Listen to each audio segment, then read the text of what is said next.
What's up, everybody? This is Marty McFly on Rewind That. On today's show on the playback, we're going to find out, did they really say that or no? I've got the footage and I hold everyone accountable. Stay tuned. Marty minds his business. Marty looks around. Seems like all these passport detractors want beef with Iron Marty, but I'm always ready. And one thing they keep telling me to do is self-improve till I'm damn near God. What do you think about this, Jamal? Yeah. Subscribe to the channel and also hit that cash app. Jamal needs a brand new Benz. The bills is getting tough around here. Go. What kind of Korean crispy crack pipe this nigga smoking? He trying to establish dominance. Jamal, play the video. Yeah. Okay, so it's tough for me to disagree with a lot of stuff that he said. My point is this. I didn't come here to debate a man that's actually traveling, the world to build his network, to build his business. I came here to debate a man based on the merits of what most of these passport bros on the internet are talking, because very few men on the internet that are using and pushing this passport bro movement are preaching what Mr. Marty McFly here is preaching. They're just preaching how much easier it is to get women. Now, as far as the experience that I have with women, it goes back a lot further than 15 years. Whole lot further than 15 years. So when people want to talk about foreign women, American women, and all of that, I done dated, married, broken up with, divorced, annulled, all of it. When it comes to women from all over the world. You know what I'm saying? Born there, born here, grew up in those households with fathers, without fathers. And the fact of the matter is, if you're having an issue with women over here, chances are you're going to have an issue with women over there. The dynamics are still, for the most part, the same. They have antennas and certain types of things they just don't want to deal with. And for whatever reason, if you're lacking confidence with women over here, you'll probably lack confidence with women over there. That is, of course, until they get to know you or get to meet you or whatever the case may be. So I'm not discouraging any man, especially black men, from traveling. Stamp your passports, okay? Go see the world, learn new cultures, learn new languages, eat more foods. You know what I'm saying? Go meet different women, meet more businessmen, network, invest, add to those cultures, add to those communities, learn those things, become part of it. I'm not telling you not to do it. My point is this: if the conversations are going to keep starting and stopping with women, and this is why you guys are going to flee, stamp your passports and go do everything, there's one thing you forgot, and that's working on yourselves.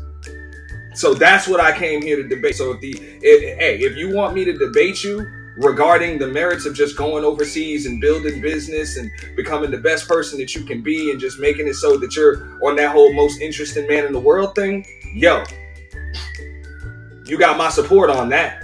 But I have this question, this primary question. How come more brothers like Mr. Marty McFly aren't making sure that there is a clear-cut separation and divide between guys like him that are going to add to the culture when they go over there, learn the more cultures, become more well-rounded men that can actually network and bring something back to a community? You know what I'm saying? And why there is not more of a clear-cut divide between them and the ones that are just going over there to trick off for the weekend, just like he mentioned and stated earlier. Why are you guys not going out of your way to separate yourselves? Because right now, you're all being lumped into one hashtag.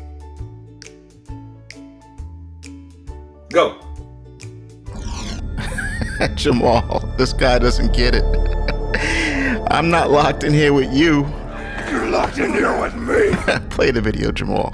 All right, so the question is, why aren't people separating themselves? On the surface, that is a good question. But then the answer would be, why would they have to? Stop the record. And rewind that. Because I don't see anybody separating themselves when they go to the strip club. I don't see anybody separating themselves when they get knocked over the head by the cops.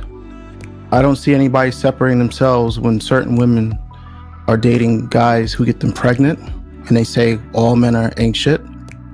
I don't see them separating themselves when, you know, they say they can't choose a man, but they know who they want to be with once they screw up their lives.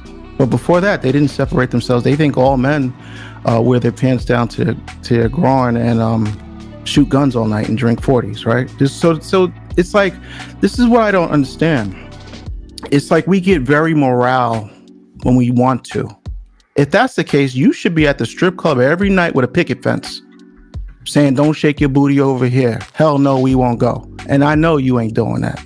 So let's be clear. And this was the point Marty went nuclear. So to get on stream and then have this outcry to say, like, who are you talking to? Like, do you want all the educated men to separate themselves from who exactly? And this is coming from a guy who's never traveled. So nobody wears a uniform. There's no red and blue like Halo. How are you going to make the distinction who is who? And what are you going to do? And this is not towards you. And I say this to people who had those same talking points. It's like, at the end of the day, what are you going to do? Are you going to meet me at JetBlue and we're going to have a tussle in front of the feds? You ain't going to do shit. And I don't really give a shit, because when I travel, I don't see none of you.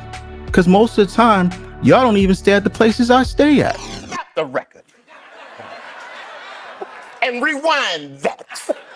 And that's no diss to you, Ant, but I'm just keeping it real to the guys who talk like you. It's like, what you want to happen is of no consequence to me, because there's different levels in the building and I just happen to be at the penthouse. Stop the record. And rewind that. It doesn't matter what people in the basement are doing. I just want my car parked and get it back when I'm ready. And that's how I live life. Now, if I'm going to bring myself down to talk, you know, they have these, you know, baseline conversations, I don't care what happens on the ground. I care if my croissants and orange juice is ready when the fuck I say so. That's what's important to me. It's not important what niggas is doing down. I don't give a shit. Maybe I'm the wrong guy to talk to, because maybe I'm a little bit elitist with my shit. But I think more people need to stop worrying about what other men are doing and get your shit together. And I'm not talking to you because I don't know you, but I'm just saying, when people start saying these arguments, I'm like, how is this helping you in your 401k, your portfolio? Whether or not, let's just say, I'm going to agree with you. Let's just say we have a great separation, the Treaty of Pasai, as I would like to say. Shout out to Edward Anderson. Say we have this big treaty. Niggas on one side, educated. I'm not even going to say lit. I'm just going to say real niggas on the other side. Right? At that point, what does that do? Absolutely nothing. So the thing is, you know, at which point it matters only to who we deal with. Like, if I'm surrounding myself with guys who make that separation and distinction, I've done my job. If you surround yourself with guys who are over there, you know, whether it's local or, you know, foreign, getting to their bag, getting property, you know, treating the people in their circumference like how they want to be treated, community is good, you've done your job. There's no one-man army to the situation. And I would even argue there is no community, because a lot of people will say, well, the community is going to suffer. I don't give a shit. This is a Marty moment. Marty doesn't care. I'm heartless. I want to see the shit bombed and nuked and let's rebuild. No, let's bomb it again. I'm a different type of beast, a different type of animal. I'm apex when it comes to certain shit. I'm cold and heartless with certain shit. So, and Alonzo will tell you, we be on the phones talking to other people. I don't care about why you walk down this road. Like, for instance, you said you were divorced. You know, I don't know what happened in your life, but you've been through a lot. But when you get to me, you better have your shit together, because I'm not into the, oh, woe is me. I'm not grading you on a curve. Never have, never will. Everybody in my circle is on their own too. I don't care what you've been through. We all have a story. And we really need to get out of this victim narrative, like somebody's supposed to give a shit where you came from. You notice I haven't really said too much about, you know, you don't even know if I was married or if I had a foreign chick. Russian maybe, who knows? But what I'm saying is that's not the point. The point is that has no bearings on this conversation and where I'm going in life. Where I'm going in life is like this. You better have your shit together dealing with me. Like Alonzo will tell you, we can get him up here on the stream. I don't know if Melly has a link. I'm constantly calling Alonzo every single day, and he'll tell you, if I wanted to, I could probably be an agent and sell the same thing he sells, because I'm that adept at knowing what the fuck is going on, and that's not even my job. You see what I'm saying? And you do like advertising, and am I right? Marketing, yeah, digital marketing. Okay. And see, the thing is, I don't. Yeah, business consulting, digital marketing consulting. Fantastic. See, now here's the thing. I have experience in your area, but I wouldn't call myself, exactly what you do. However, I do understand, because I am, I deal a lot with cameras. So I do understand media, and I do understand how things look and the perception of things, which is why when I do my shit, I sound the best. And my camera, like you said, it is in 4K, 60 frames a second. I strive hard because I understand the power of media. So, I also understand when you don't use media correctly, how it can damage you, right? I think that's fair to say, right? So what I'm saying is I have experience in a lot of different areas in life, and that comes with, yes, traveling and just dealing with people and being socially calibrated. And I think your argument is mainly going to those who are not socially calibrated, weirdos. And if that's going to be the stream, we can go all day, because there's a lot of weirdos out there. Let me tell you, I know a lot, but the thing is, I wouldn't call that the majority. That might be the silent minority that you're hearing the most. Just like, for instance, like Transformers, you hear about that a lot, right? But we both know the numbers on that. But if we're going by the media coverage, you would think they're all over the place, right? And we know that's not the case. So let's just try to, be honest. Like, again, if you're having a bunch of people say these things to you, then two things either need to happen. One, you need to change your circle, and definitely two, you need to travel. You need to go somewhere. And I'm not going to tell you where to go. I could help you, and I don't mind doing that. What I'm saying is, you need to, if you're going to have these discussions, you need to have that in your toolbox to say, hey, I went here and this was my experience. I can speak on it. Because right now, you're speaking on another man's shit.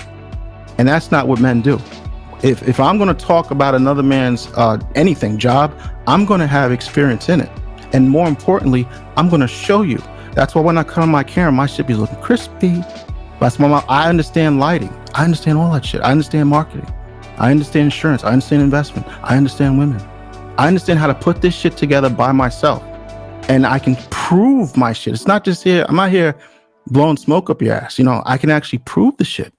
I have people who witnessed me do this shit. I have people who travel with me, saw me take a room full of 20 women and get everybody in line. Now, if that's not socially calibrated, I don't know what the fuck is. But again, we're not talking about me. I understand the crowd that you're talking about. And the crowd that you're talking about is the same crowd I have issues with. Because I have the personality that doesn't gel with everybody. I'll be honest with you. But for niggas who really get to it, we're like best friends. So when I see somebody moving like that, I'll talk to them. Like, yo, don't move like that. Hey, I don't like the way you move. Maybe you should switch that up. And it's more of a safety reason, because one thing, again, that a lot of people don't talk about, people say, well, what do you like about traveling so much? Like, what's the most important thing to you? When they talk to me, now instantly they might think, 5-star hotels, chef, all this. You know what I say? Safety. Safety is the most important thing when you travel. It's not about anything else. When you can lay your head down and you're comfortable, you're secure, that is the most expensive thing that you probably can't buy. You see what I'm saying? So that's what I'm saying. I'm just giving you different perspective on how I do things and how other people do. So, because other people, when they travel, they living in hostels, they're rooming with 6 different people. They got a bunch of strangers coming in and out. And this is how things happen. So when you hear about people getting robbed, it's usually a situation where they're going to a foreign country. They don't understand the language. They don't know anybody there. And they go there, they're wearing obviously the clothes that tells people I'm not from here. That's like, I don't know where you're from. That's like, let's just say we lived in LA in gangland territory and everybody on this side's wearing blue. That's like somebody wearing red on the blue side. Like, you automatically stick out. So when you say things like, yeah, when you go to these foreign countries, you're going to be a mark. I understand what you're saying, because the guys that do that make themselves out to be a mark because they're so one-dimensional in their thinking. But what I'm saying to you is we have to be 3-dimensional in our thinking when talking about these guys. We have to understand That is a minority of people that travel. So when you blanket everybody and say, how come you guys are this? How come you guys are that? I'm gonna be honest with you. Most people who are really doing it won't respond to you because they understand you don't really know what's going on. So they'll let you keep going. The only people that's going to respond to you is probably the idiots that are doing that really don't even have experience anyway. So now you're having this back and forth argument, one guy who's never traveled and one guy who travels like an idiot, and both of you guys look like idiots at the end of the day. Stop the record. And rewind that. And that's what I want to get out of, is like, listen, I want people to have some experience in this. I don't mind the dissenters. Again, I don't care if you travel or anybody in the audience. This is not the Marty travel show. At the end, you don't get a pamphlet and a discount. That's not what's going on here. But what I'm saying is, if we're going to talk about a topic, let's actually have experience somewhat in the topic before we have these overarching opinions, because people on the outside who actually do this are going to be looking at you like, how are you going to talk about stuff that you really don't know about? And if you apply that same thought to anything else in the world, mathematics, engineering, heck, since we're talking about it, women. If I was to tell you, hey, this is how you get women, this is how you dress, this is how you do this, and you say, cool, how many times has this worked for you? Oh, well, I've never been with a woman. You see how it just doesn't make sense when you plug the source and you're like, wait a second. So you're going to tell me how to talk to women, but you yourself admit to not ever having a woman, being a virgin even. So why would I listen to you? And I'm not saying you don't have a perspective to share. I'm just saying when you come into the room with guys who travel, that is the number one thing that cancels out any argument you have, and rightfully so.